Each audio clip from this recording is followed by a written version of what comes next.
Ir pienākusi kārta industriālajam alpīnismam. Kas te ir par cilvēkiem un vai viņiem vispār baili izjūtas nav?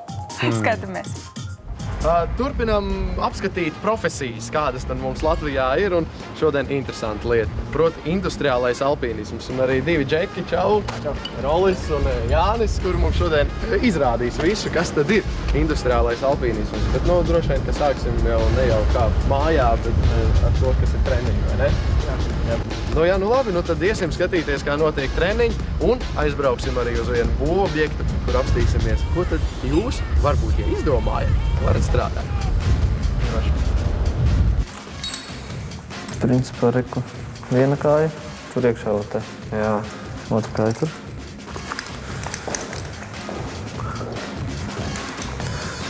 Kas izdomāja, ka tieši šādi ir jābūt sistēmai, šādi ir jābūt striķiem un ne savādāk? Industriāli alpīnisti. Jā, paši, jā?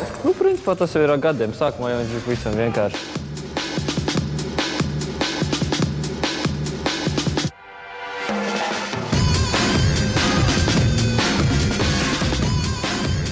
Kādas ir bijušas kādreiz, jā, tātad Drošībai. šī drošības josta elektriķiem, jā, kas ir ļoti populāra arī. Mūsdienās. Šobrīd vēl cilvēki riskē ar savu veselību un dzīvību un kāp uz jumtiem ar līdzi, protams, citā paskatā, bet vienkārši ar šitādām jostām. Tagad mums ir viss pārējais agregāts. Pēdējo reizi laikam sistēma bija mežkaņi. Tad arī tāda ļoti vienkārši. Tās ir sporta sistēmas saucamās. Tas ir priekš sportistiem, šīs ir vairāk darbam. Ja tās sporta sistēmas, viņās nokarāties 8 stundas, tas ir diezgan nereāli. Pēc tam kājas nejūt, rokas nejūt. Vai tad tu saki, ka tev darba diena ir tāpat kā jebkuram biroja darbiniekam 8 stundu? Jā, nekarājas jau mums 8 stundas, bet, principā. Principā tā ir tur uzkāpt augšā un tas tev var izglābt. Labi, taisam inscenējumu. Valters tūlīt būs. Varbūt arī īstenībā man būs jāglābj. Tā, šito mēs liekam te.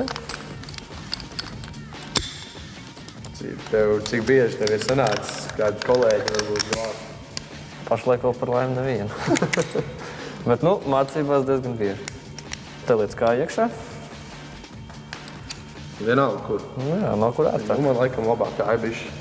Šērtāk. Es labrocis esmu. Jā, tagad ņem šito. Tagad vienkārši pats liec uz augšu un reku šito tev šito savu. Tā mums jātnāk. Vieglāk uz augšu. Tā, un principā tagad celsies uz augšu šito. Vienkārši reku šito viru var pats pavilkt. Vēl tu savu un tad celies uz kājas augšā. Jā, tā.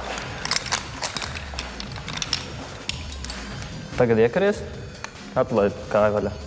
Laid kāju vaļā. Sēdies uz leju. Tā. Oho. Tagad šito stumu uz augšu. Vienkārši stumti. Jā, kāju atslābini.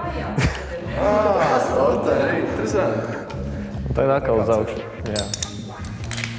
Tagad atkal liek sēdies un atkal kāju uz augšu. Drošībai vēl tev ir otrs, un tas tev jābūt līdzi, tā, lai viņš pastāvīgi te būtu kaut kas. Jo, ja šitā vīrus aplīsīs, tu iekārsies šitajā. Viņš it kā nefiksējās, bet viņš pie rāviena nofiksē. Jā, un tu paliec karāties šimī. Uzparīgi. Tagad var tepat pakarāties, es tev arī. Tad uzvilkt viss. Es atradām arī pareizo ielastu.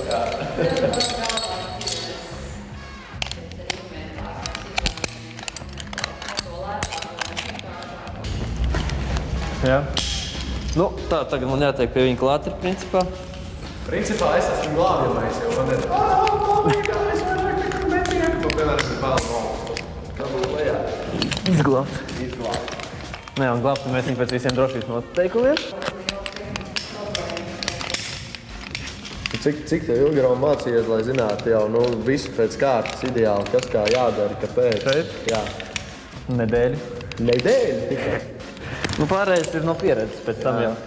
Sākumā tu atnāc izai kursus, kas ilgs nedēļu, principā. Un pēc tam jau pa lielam sanāk ir jāstrādā. Tagad, es izglābu tevi, parasti man būs kaut kāds lielāks svars jāpaņem līdzi. Vai kaut kas jāuznes augšā. Jā. Jūs cilvēki Pētergālu cēla augšā un Nesa lejā un cēla augšā. Tu arī pats piedalījies? Jā. Un tas kāds tev piedzīvojums bija? Bija interesanti, varētu teikt tā. Man interesantākā daļa bija tā, kur es kāpu augšā tā kā pats pirmais. Jā. Lai varētu pateikt tā, varētu nodrošināt citiem drošu darbu. Uzstādīt vīrus, vispārējo, lai visi var piekāpt. Jo, tā bija interesantākā daļa man. Jo, arī laikam bīstamākā daļa. Principā, jā. Tā daļa Rīgas, tā daļa manas Rīgas, sarežģītas, līdz galam nepazītas. Tā daļa Rīgas, tā daļa manas Rīgas, sarežģītas. Mēs sakni vienmēr redzot tikai gružus apkārt, starp gružiem atmirst pilsēta, kas vienmēr aug. Atpakaļ iet acis vaļā paskatīties, šeit saņā nav, kad 10 gadus atpakaļ. Tā daļa Rīgas, tā daļa manas Rīgas, sarežģītas, līdz galam. Tagad mēs viņu nocelsim no šī te strumentiņa, uz kur viņš ir uzkāries. Uz kur es tagad tā kā guļu, jā? Jā. Pareizi visu darot, var nocelt reizes 4 smagāku cilvēku droši. Wow. Šī gadījumā glābšanas darbi tad, kad tu esi bez samaņas vai cietis vai kaut kas tevi noticis tāds, ka tu pats nespēji nokļūt tajā un pats vairs neko nevar izdarīt. Tu principā visu darēsi. Tu tikai karājies un skaties, kāds notiek. Vai arī tajā brīdī pat neskaties un vienkārši esi bez samaņas. Jā. Šādi tev iekarinot sevi, tad nonāc lejā. Ļoti labi. Tiešām interesanti, ka man pašam nekas nav jādara. Vienkārši iegulies un esi laimīgs tajā brīdī, kad tev nones lejā. Es esmu dzīves. Pie mums visi cilvēki ir apmācīti bez nedēļas kursu nolikt eksāmena. Mēs pie darba nepielaižam. Kas ir eksāmenā? Eksāmenā pirmajam līmenim ir būtībā viss, kas būtu jāzina, lai varētu kādu uzraudzībā strādāt. Respektīvi nolaišanās pa vīru, uzkāpšana, pārkāpšanas no vienas vīrus uz otru, pāriešana pār mezgliem, pārvietošanās pa āķiem, kas ir griestos, pārvietošanās pa trubām, kāpšana pa stabu, glābšanas darbi. Kas vēl ir jāmāk? Strādājot, skaidrs, labi, kāpelēt pa viru, tas ir viens, bet par to jau tev baigi nemaksās. Jā, tieši tā. Atkarībā no tā, kāda darba tiek veikti. Mūsu uzņēmums pārsvarā ir špaktelēšanas, krāsošanas, montāžas, demontāžas.